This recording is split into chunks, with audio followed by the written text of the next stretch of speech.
Ciao all, Thomas here. I figured with the year ending, it's the perfect time to talk to y'all about where I'm at and what I have in store for the channel in the new year. Admittedly, the past couple years have been not a mess per se, but it's been a lot of experimenting with spontaneous breaks throughout. There's quite a few reasons for that, but I've been spending the past few months thinking things over and developing new systems to ensure that 2024 is different. I've focused a lot on video essays in the past and recently on commentaries, but now I want to focus on just my personal relationships with all kinds of media, however messy or complex they might be. I want to provide queer insights into media that I love, and I want to make this a place where you can come here, feel safe, and just vibe with some drinks and snacks as you listen to me ramble for hours at a time. And in terms of book stuff, I want to make my writing far more prominent on the channel than it has been in the past, to weave that into my analysis of media, and also to try and be more outwardly excited about my books, so that way I can show you how you can enjoy them too. So without further ado, let's dive into all the projects that I have in store for 2024. Oh, I did not mean to rhyme there. Ooh, okay.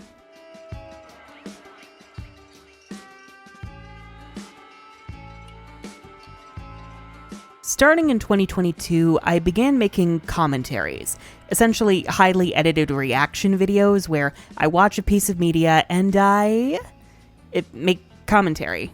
It's very self-explanatory. It's an on-the-spot analysis and riffing, mostly with the later seasons of Winx Club as they drive me to the brink of madness. At the time, scripted content had really worn me out, and I didn't really feel like I could justify making them. More on the whole, struggling with the video essay genre thing in a bit.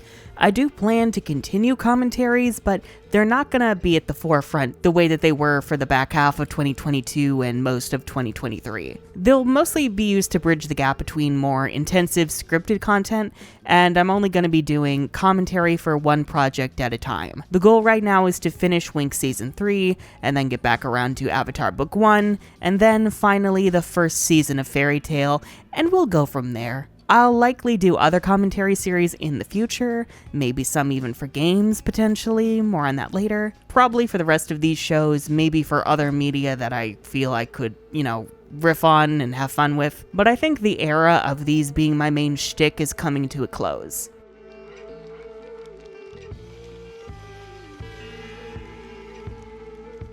Now, when I began this channel, I started off with review content, but over time, inspired by creators like Lindsay Ellis and Natalie Wynn, I wanted to go for something a little more highbrow, the almighty video essay. Everybody knows what these are now, at least I think we do, or we use the term, but it has lost all meaning. They're exactly as they sound, an essay in which you explore a thesis based on a particular subject or piece of media, except in video form, complete with dank memery. However, I feel like I wound up in this weird space where I just referred to my content as video essays without actually thinking, is that really what I want to do? Is that really how I want to mentally frame the work I do? Because what wound up happening is, I felt like I had nothing really to say. I put so much pressure on myself to come up with unique, compelling, hard-hitting theses, gotta hate that plural, about media that I wound up sticking to Winx all the time just cause it felt safe.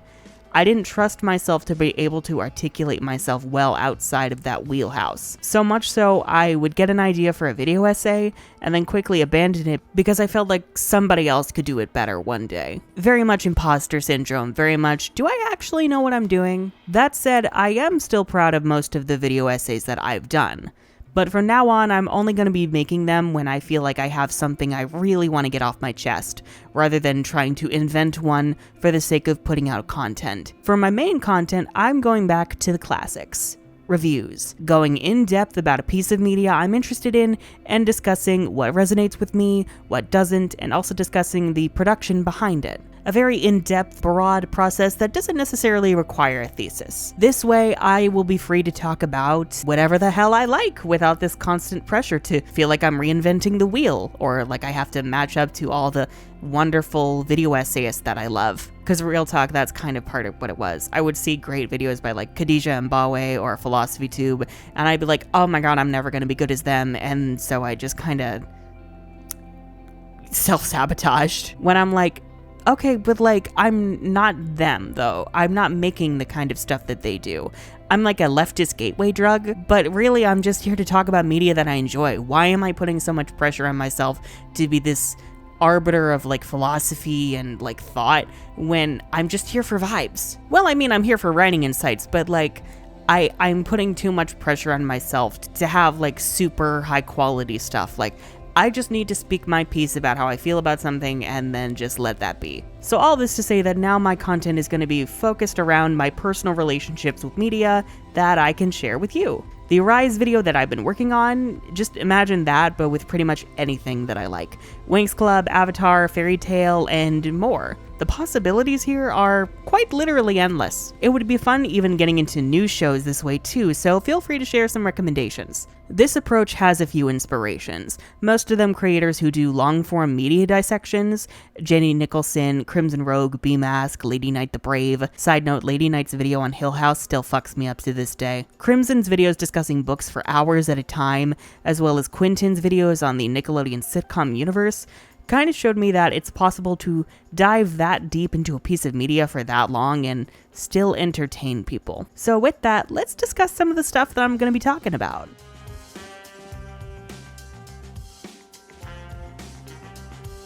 I've really wanted to make Disney content a more regular thing here on the channel for a long while. I've never been a huge Disney fanatic, but I have loved most of their animated content, and I kinda have Kingdom Hearts to thank as my initial gateway. I loved talking about Encanto, and I did enjoy ripping into Wish recently, but I want to do so much more here in talking about this long history of animation. My artsy friend, who I'll be referring to quite a few times here, T in Pixels, I'll link her stuff over here. Y'all should check out her stuff. It's really great. She makes great character art, book covers, all that kind of stuff. Anyway, she helped me to formulate an idea: monthly Disney reviews and retrospectives. Every month I talk about a different animated Disney film or series, beginning with Disney's first film, Snow White and the Seven Dwarfs, going into the history of how it came to be, and seeing how well it holds up for me. I'm particularly excited given most of the older films are more known to us through cultural osmosis than the movies themselves, so it'll be fun to see how they might differ from our expectations. I'm thinking I'll probably just go in order of how the film's released, but I have also considered shaking it up a bit and jumping between eras here and there. Not sure. If you guys have any fun ideas, feel free to let me know.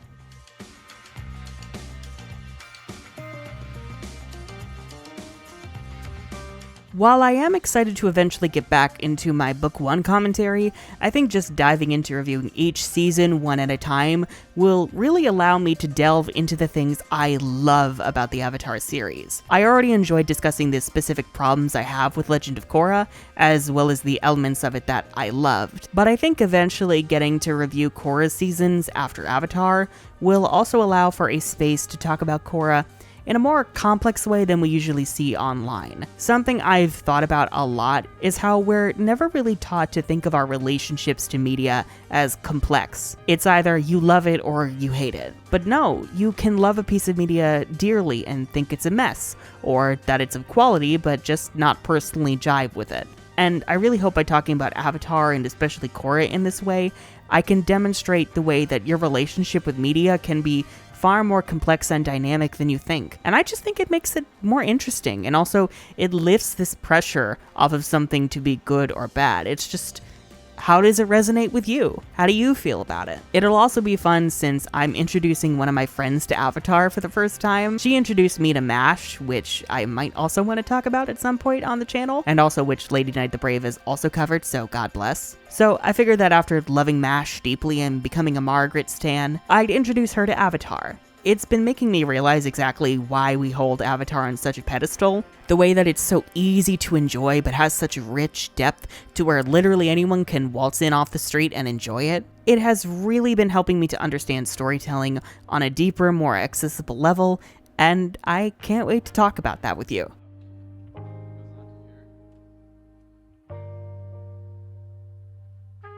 As a lot of you know, my friend Maxwell Media Inc. has gotten me into Fairy Tail, along with a lot of other great content like Girlfriends, Charmed, and Black Clover. Really, our friendship has taught me a lot about myself as a person, along with my relationship with media, and how important it is to have an expanded, varied media diet. It really changes the way that you interact with people, the world, and yourself. So, to make Fairy Tail more present on the channel, I've decided when I get around to it, I'll be doing in-depth reviews of the show by arc. It would likely start with the first 10 episodes, and then the Galuna arc, and so on. As many problems as the show has, I can't help but love it for its characters and its earnestness. It's a show that sticks to its running gags and status quo for dear life, and which I wish would embrace change more, but it's also a show that always makes me feel at home now. Plus, we desperately need more gays to be talking about these kinds of things. Lots of things about Fairy Tail can easily be read as queer, especially to do with found family and the importance of friendship and community, and standing against oppressive authorities. And I want to create a space for queer fans, and really anybody, to feel safe and to be able to talk about the things that they love, along with things that drive them crazy about the show.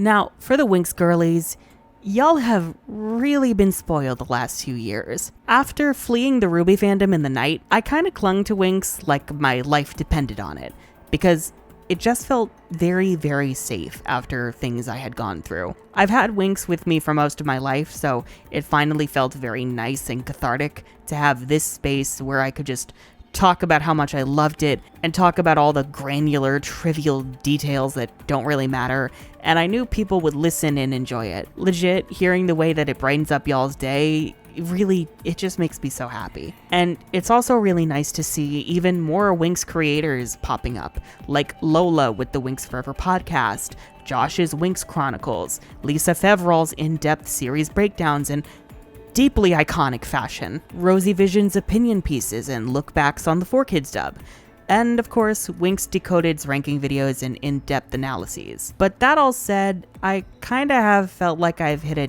dead end with Winx. Like, I've talked about it all I need to, and I'm kind of just spinning my wheels and not growing the way that I need to be. And I do kind of have myself to blame for that. I often say I want to branch out to do other things, and then I fall back on Winx for weeks, or even months at a time because it's safest. Because, you know, bills, this is a job after all. But this year, I want to mean it when I say I want to branch out. The Winx girlies will still be fed though, through commentaries, season reviews, the occasional video essay if the mood so strikes, character analyses, you know, the usual. But I also wanted to redo my first true piece of Winx content, my documentary series. Now, I barely consider it a documentary since I feel my standards have risen so much over the years. And so during this year, I'm going to be redoing all my research and creating one big updated documentary on the Winx Club franchise up until this point. And if it coincides with the reboot, you know, that'd be pretty cool too. But I want the Winx girlies to know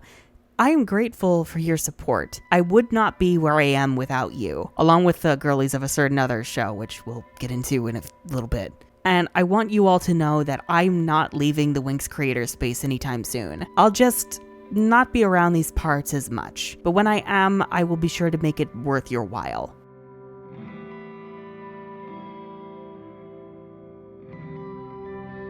Now, RWBY is really where I got my true start, but I'm not exactly proud of myself from that era. It started off fine enough, reviewing the volumes one by one, and then making content as the show dropped alongside my fellow RWBY tubers, but around volume 6, I drank the pink washing fluid. Basically, in exchange for crumbs of the promise of eventual queer rep, I kinda deluded myself into loving the show more than I actually did, which in turn made me white knight for the show hard, and especially for Rooster Teeth. And my whiteness also kinda made it easier to ignore really big problems like, you know, the racism, the White Fang plot, the way they handled Adam, all that shit. But given it's now public knowledge, Rooster Teeth as a corporation is, you know, awful and deeply bigoted and on death's door, I'm kind of glad that I moved away from it and RWBY as much as I have in recent years. But I also feel guilty for helping to develop the toxic culture that the fandom is still rife with in defending the show to the last stand. It's sort of like creating a horrible monster and then being surprised when it turns around and bites your head off. Like, I helped make that beast. It's only natural that it turned on me. I've talked about it before, but I want to apologize to the people I was awful to in that era, especially back in the days of my Twitter addiction. Loki, I revel in its slow decay. I've debated if I ever would return to RWBY, but I'm honestly not sure. I think it would be cathartic to revisit the show after all this time, and after I've experienced so much better media that handled the kinds of stories RWBY tackled so much better, to see how it stacks up. And in general, I feel like it would be nice to create this space where people who kind of walked away from the show could come together and talk about how they remember it and where they remember it starting to go wrong, and for us all to have that, very nice space for us to just all engage. I can't promise I will be doing any of that this year, but I think I would like to at some point. Going through the show, reviewing it volume by volume with the approach that I use now. And thankfully, I know how to deal with the fandom at this point, which is to say, let them scream into the void as they continue making themselves miserable fixating on things they hate. Like, fam, if I really hated RWBY, I wouldn't be doing all of this. Like I said, relationships with media are complicated. I have a very weird relationship with RWBY now, and I would like to create a space to talk about that. Consider it a post-mortem if Volume 10 never gets greenlit, I suppose. And also, if you don't like it, maybe just don't fuck with it. Don't click on it when it comes up in your recommended, and maybe YouTube will stop giving it back to you.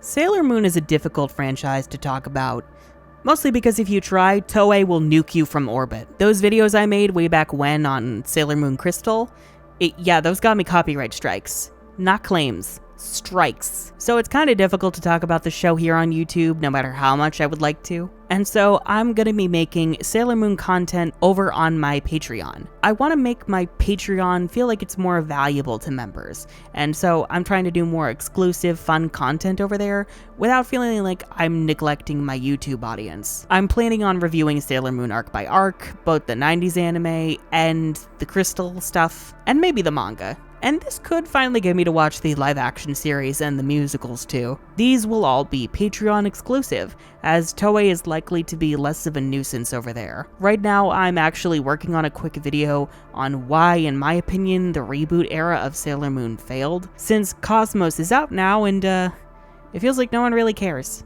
So, I hope to see y'all there.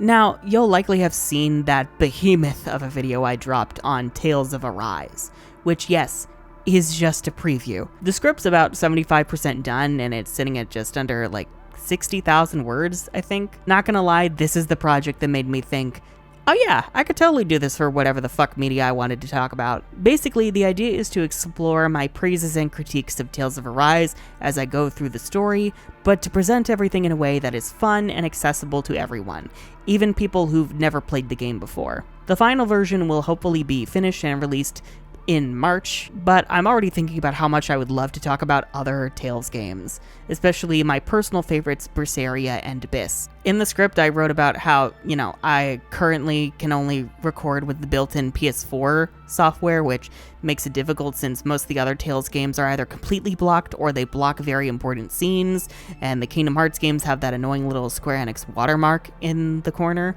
But I actually just ordered a capture card. So, yeah. I'm gonna be toying with that and figuring out how the fuck that shit works, so that way I can talk about games more often on the channel.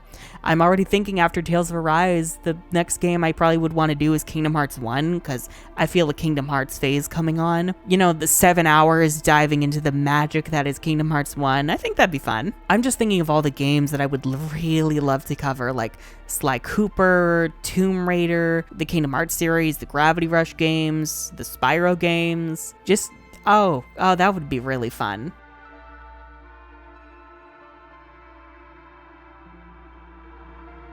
Long ago, I dropped a video on why I consider Folklore, Taylor Swift's 8th studio album, to be a masterpiece. And apparently, people really liked it, despite the fact that at the time, I had no clue how to use my mic, even after 4 or 5 years of YouTube. I've only just now started to figure it out. How have y'all dealt with me for this long? I've been meaning to talk about Taylor's music more often on the channel, and Alexander Avia's fantastic video essay about her career as an artist and our complex parasocial relationships with her really got me wanting to lean into it more. Specifically, the bit about reparative media analysis made me go, wait, that's actually genius. Have I been doing that the whole time and I just never knew it had a term? Oh my god. I started writing a video about her follow-up album Evermore, which is criminally underrated, but I never wound up finishing it. And so I've decided to focus on that again and to try and do the same with all of her studio albums. Probably even re-recording the Folklore video for better audio quality. I'm still proud of that script. I just might rewrite a little bit of it and also, better audio quality, please. This is, of course, partially inspired by the likes of Chats and Reacts, who do a really great job at breaking down Taylor's discography without sacrificing how much it means to them personally and to their friendship. So expect me to talk about Taylor Swift more, I guess. And maybe some more music. Lord knows I've wanted to talk about Miley Cyrus' Plastic Hearts 2 and Endless Summer Vacation. Thank God Jaded exists. I can buy myself flowers, tell you what. Oh, also SZA's SOS. I don't know if I could ever do SOS justice, but damn it, I must try solely for the sake of Ghost in the Machine. Y'all lack humanity. Now, this one I know a lot of you have been really waiting for. Honestly, I regret a lot of things about how I've handled this rewrite. Not in terms of story, because I've really appreciated all the feedback and enjoyment of the episodes released thus far, especially with the darker, more mature elements that I was admittedly nervous to try and tackle. Nah, I mean regrets in terms of release. Trying to do all the visuals in Blender on my own after learning Blender during 2022, and then trying to pedal back to just using stills, and then also releasing the rewrite 2 episodes at a time rather than just splitting it into 2 halves like I did with the season 5 rewrite. Yeah, I regret all of that. I really do. It really burned me out, and I think a lot of people were just waiting until it was all done to finally indulge. So for 2024, I have decided to re-record and re-release all the episodes currently available as part 1. One big fucking video, and then release the rest as part 2. I'm sorry for those who've been waiting for so long, and I promise that I'm gonna do everything in my power to make sure it's worth your wait, and I promise to never fumble the bag like this again. And thank y'all for your patience. I really appreciate it.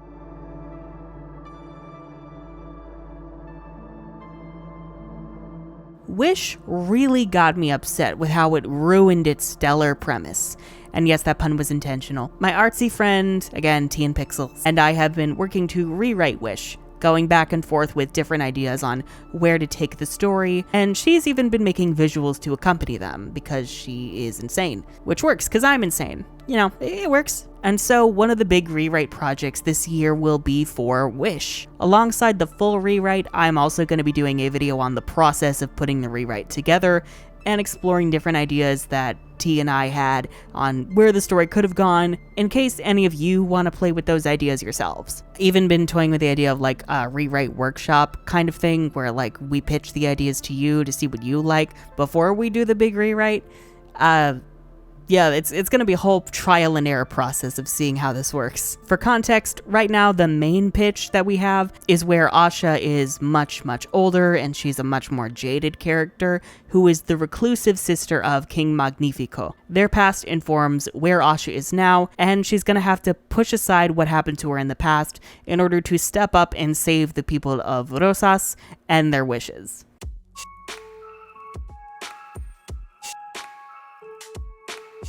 Now, this might make some of y'all froth at the mouth. I am a big fan of W.I.T.C.H, and I think we're all sad that while the comics just kinda decayed after like 500 too many arcs, the show ended after only 2 seasons, made even more maddening by the teasers of a new story arc in the last couple episodes. And so I figured, why not write a season 3? Based upon the original Arcanta arc, but tying it into the universe and arcs created by the show, and going, how exactly would I handle this if I was given the chance? It's not exactly a rewrite since, an original doesn't exist. I mean, it kind of does, but you know what I mean. But it's in the same glorified fanfiction lens. And also cleaning up some of the yikesy ableist vibes that there are in the comics, because, dear God.